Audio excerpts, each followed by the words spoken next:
L'honorable député de Rimouski-Neigette-Témiscouata-les-Basques. Madame la Présidente, j'ai le plaisir et le privilège de participer aujourd'hui au débat sur la motion déposée par le chef du Bloc québécois dans le cadre des travaux des subsides dont la Chambre est actuellement saisie. Cette motion est d'une clarté on ne peut plus limpide et mériterait un appui unanime de tous les partis à la Chambre. À vrai dire, la simple logique et la compassion devraient guider l'action du gouvernement sur la question, en mettant de côté les impératifs partisans qui minent ce sujet de la plus haute importance. Ainsi, j'émets le souhait sincère que nous réussirons ensemble à adopter la motion qui deviendra le premier jalon d'une modification fondamentale de la loi sur l'assurance-emploi. Le libellé est fort simple, que cette Chambre demande au gouvernement de faire passer les prestations spéciales de maladie de l'assurance-emploi de 15 à 50 semaines dans le prochain budget afin de soutenir les personnes atteintes de maladies graves, notamment le cancer. Nous savons tous que le gouvernement mène actuellement de vastes consultations prébudgétaires visant à éclairer le ministre des Finances dans ses réflexions concernant l'important discours sur le budget qu'il présentera sous peu à la Chambre. Cet important exercice comporte son lot d'enjeux fondamentaux pour le bien-être de toute la population. Il est grand temps pour le gouvernement de saisir cette occasion et de faire preuve de compassion pour les gens aux prises avec des maladies graves, notamment le cancer.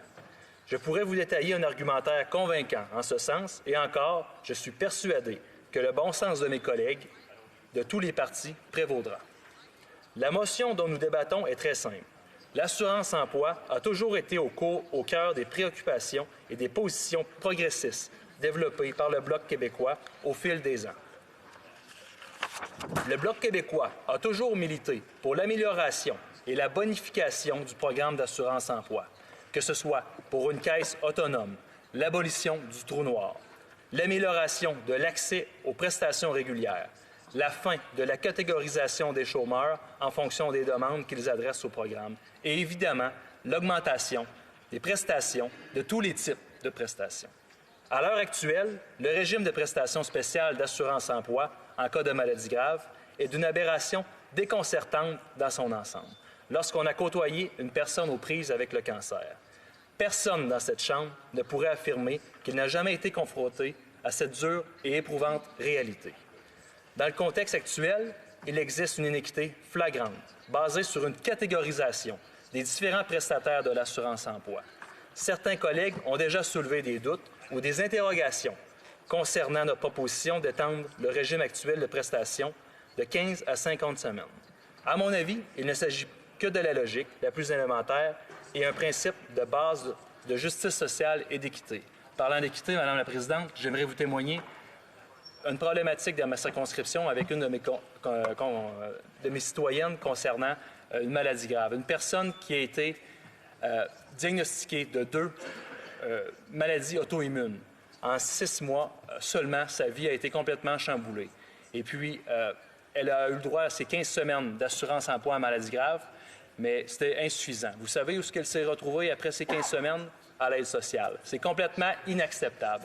Vous savez, cette personne-là a dû faire face à la maladie, mais en plus, elle a dû se battre contre les systèmes pour assurer avoir des prestations, avoir de l'argent et pour payer son logement et également pour pouvoir se nourrir. Donc, c'est une situation qu'on peut conclure de très concrète et inacceptable. Selon une étude approfondie de la question par le directeur parlementaire du budget, à l'origine, les 15 semaines de prestations spéciales d'assurance-emploi pour cause de maladie étaient basées sur les données d'enquête du ministère de l'Emploi et au développement social, selon lesquelles environ 23 des prestataires retournaient au travail immédiatement après ces 15 semaines de prestations. Parmi le nombre de prestataires récents, 82 nécessitaient de 16 semaines ou plus avant de retourner au travail. Vous conviendrez avec moi que cette situation est dramatique. Non seulement ces personnes sont-elles confrontées durement à la maladie, mais il s'installe dès lors un niveau de stress immense quant à la précarité financière qui les guette. En effet, l'impact d'une baisse de revenus devient non seulement dramatique pour quiconque, mais si en plus votre état de santé vous fait craindre pour votre vie, cette détresse devient tout simplement invivable. Le programme d'assurance-emploi comme son nom l'indique, est justement une assurance d'un certain seuil de revenus en cas de la perte de son travail ou l'imposition d'une absence forcée par une situation extraordinaire. Depuis la création du programme des prestations spéciales pour maladie, il y a près de 50 ans, l'univers entier du marché du travail a beaucoup évolué. La réalité quotidienne de millions d'individus s'est métamorphosée, mais il n'en demeure pas moins que les besoins se font toujours aussi criants quant à la difficile conciliation de la vie personnelle et la vie professionnelle. À l'heure actuelle, une mise à pied peut donner droit à des prestations ordinaires d'assurance-emploi. La naissance ou l'arrivée d'un enfant peut aussi permettre un congé de maternité ou d'un congé parental. Or, si par malheur, un travailleur apprend qu'il souffre d'une maladie grave et qui nécessite de fréquents congés ou des congés prolongés, la période couverte par le régime actuel aura la même durée de prestation que le travailleur qui doit s'absenter pour guérir une blessure physique comme une fracture, qui ultimement n'hypothèquera pas son avenir à long terme ou sa santé en général. C'est ici que réside l'aberration du programme et cet état de fait découle une injustice flagrante pour des gens qui ne souhaitent que la guérison la plus rapide possible. Personne ne souhaite faire face à la maladie. Personne n'a envie de vivre une situation aussi dramatique. Il est impensable de souhaiter la maladie, de recevoir un diagnostic de cancer. Je reviens toujours à un exemple lié au cancer, mais la même situation, le même état d'esprit prévaut pour toute maladie chronique à long terme. Mais le cancer est un exemple de choix, parce qu'il touche presque tout le monde. C'est là une véritable tragédie. Cette difficile réalité signifie qu'une personne recevant une telle nouvelle doit déjà encaisser le choc, lequel peut prendre de nombreuses semaines à simplement être réalisé. Les conséquences émotives sont immenses. On devine aisément toute la gamme d'émotions sordides qui envahit une personne au moment de recevoir un tel diagnostic. C'est ici qu'entre en jeu toute la dimension du problème et son approche de compassion préconisée historiquement par le Bloc québécois. Ce n'est pas d'hier que notre formation politique revendique un meilleur accès au régime de prestations d'assurance-emploi pour nos concitoyens aux prises avec une maladie grave. Le Bloc a agi en ce sens à pas moins de 3 reprises dans un passé récent en déposant des projets de loi visant à réformer la loi et ainsi bonifier les prestations. On se rappellera que les anciens députés du Bloc québécois, Jean-François Fortin et Robert Carrier, avaient repris les efforts colossaux déployés pendant des années par Paul Crête, qui a mené le combat sans relâche en ce sens. Dès l'amorce de ce débat fondamental, le Bloc avait affiché la même ouverture et appelé à un traitement non partisan de cette question cruciale qui n'avait comme objectif que de corriger une terrible injustice. En ce sens, nous avons jadis appuyé un projet de loi semblable, parrainé par Denis Coderre, à l'époque où il siégeait dans cette Chambre. Vous conviendrez donc avec moi que beaucoup d'eau est passée sous les ponts depuis et que ce cheval de bataille du Bloc ne date pas d'hier. Malheureusement, nous nous sommes toujours heurtés à une certaine intransigeance des gouvernements tant libéraux que conservateurs qui se sont toujours fermés à l'idée de réparer cette grave erreur.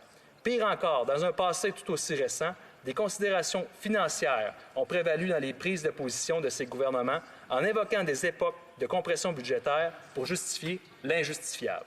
Imaginez simplement la froideur glaciale d'une telle approche quand la santé et même la vie d'une personne est en cause. C'est tout simplement abominable, pour ne pas dire carrément abject. Je pourrais aussi mettre en lumière un autre aspect désolant du régime actuel en détaillant l'accessibilité aux prestations pour les proches aidants. En effet, il existe une contradiction phénoménale qui concerne les congés de compassion.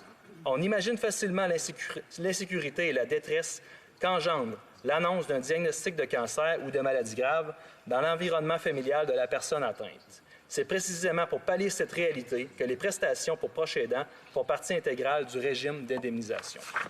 Or, voici la réalité et tout autre. Les prestations destinées aux proches aidants sont actuellement plus avantageuses, toute proportion gardée, que le cadre fixé pour une personne gravement malade. En ce sens, qu'un proche aidant accompagne une personne en fin de vie peut techniquement percevoir des prestations pour durée plus longue que les 15 semaines actuelles destinées aux malades du cancer ou toute autre condition grave. Il y a là une ironie flagrante. Toutes les avenues doivent être explorées. Je soumettrai humblement de regarder du côté des surplus mirobolants de la Caisse de l'assurance-emploi. Tout porte à croire qu'un juste équilibre est à portée de main. Il ne suffit que de la bonne volonté de tous pour y parvenir. Je crois fermement qu'il existe en cette Chambre un fort esprit de collaboration auquel tient tant le premier ministre. Il a, à portée de main, une occasion en or à saisir. Pour le bien des personnes malades, il nous faut poser le bon geste. Il nous faut faire preuve de compassion et de justice. La Chambre doit accepter unanimement la motion parrainée par le chef du Bloc québécois. Merci, Madame la Présidente. Questions et commentaires? Questions and comments?